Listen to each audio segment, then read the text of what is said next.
E aí, vamos falar de um assunto que tem chamado bastante atenção no mercado de fundos imobiliários, o DEVA11 e aquela queda forte no preço da cota. O que está acontecendo afinal?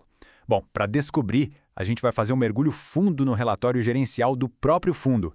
É lá que estão as pistas para a gente entender os porquês e, claro, os riscos envolvidos. E para começar, olha só que imagem forte. De um lado, o valor patrimonial, que seria teoricamente o preço justo de cada cota, mais de R$ 96. Do outro, o valor de mercado, que é o que as pessoas estão de fato pagando por ela, R$ 26,30. Existe um abismo gigante aqui. A grande pergunta que guia toda a nossa análise é: por que essa diferença brutal?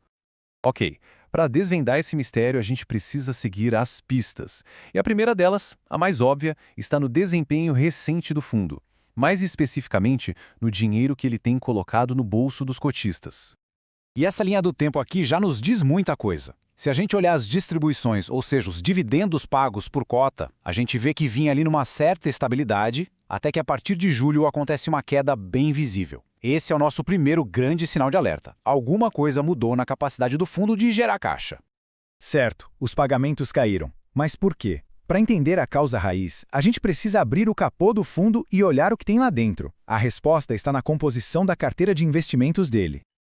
Então, o fundo investe pesado em dívida imobiliária, os famosos CRIs, né? E ele distribui isso em vários setores. Tem parte em corporativo, multipropriedade, loteamentos. À primeira vista, parece uma carteira diversificada. Mas essa diversificação por si só não está contando a história completa. O problema não está nos setores, mas em outra coisa. E isso nos leva à pergunta de R$ 1 milhão. A pergunta mais importante de todo esse relatório. Beleza, o fundo tem esses ativos, mas qual é a situação de pagamento deles? Eles estão em dia? E agora a gente chega ao ponto central da nossa análise. O próximo slide é o que revela de forma muito clara o verdadeiro problema que está derrubando o DEVA11. É a prova do crime, por assim dizer. E tá aí. Esse gráfico é a resposta. É chocante. Apenas 30% da carteira do fundo está com os pagamentos em dia.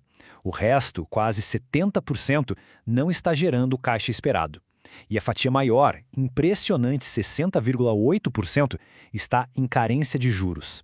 Na prática, isso significa que o fundo simplesmente não está recebendo os pagamentos dessa parte gigantesca do portfólio. E o que é essa tal de carência de juros? Bom, é basicamente uma renegociação. O devedor consegue um tempo para respirar, fica isento de pagar os juros por um período, isso é bom para ele, mas para o fundo o impacto é direto e reto. O dinheiro para de entrar. E com menos dinheiro entrando, obviamente, tem menos dinheiro para distribuir para os cotistas. E isso não é só uma teoria, a própria gestão do fundo confirma a situação no relatório. Eles citam nominalmente dois ativos, o CRI Op Resort e o CRI Eco Resort, que entraram oficialmente nesses períodos de carência. O objetivo, segundo eles, é dar um fôlego financeiro para essas empresas. Bom, já entendemos o problema. Um rombo significativo no fluxo de caixa. A pergunta agora é: quais são as implicações e os riscos disso tudo para quem já investe ou para quem pensa em investir no DVA11? Resumindo os pontos-chave que o relatório nos mostra. Primeiro, o risco mais óbvio, fluxo de caixa reduzido. Com quase 70% da carteira sem gerar receita, é natural esperar que os dividendos continuem baixos. Segundo, o risco de recuperação. Será que essas dívidas em reestruturação um dia voltarão a ser pagas normalmente? Não há garantia nenhuma. Terceiro, a confiança do mercado. Aquele desconto gigante no preço da cota é o mercado inteiro dizendo que está cético com a recuperação do fundo.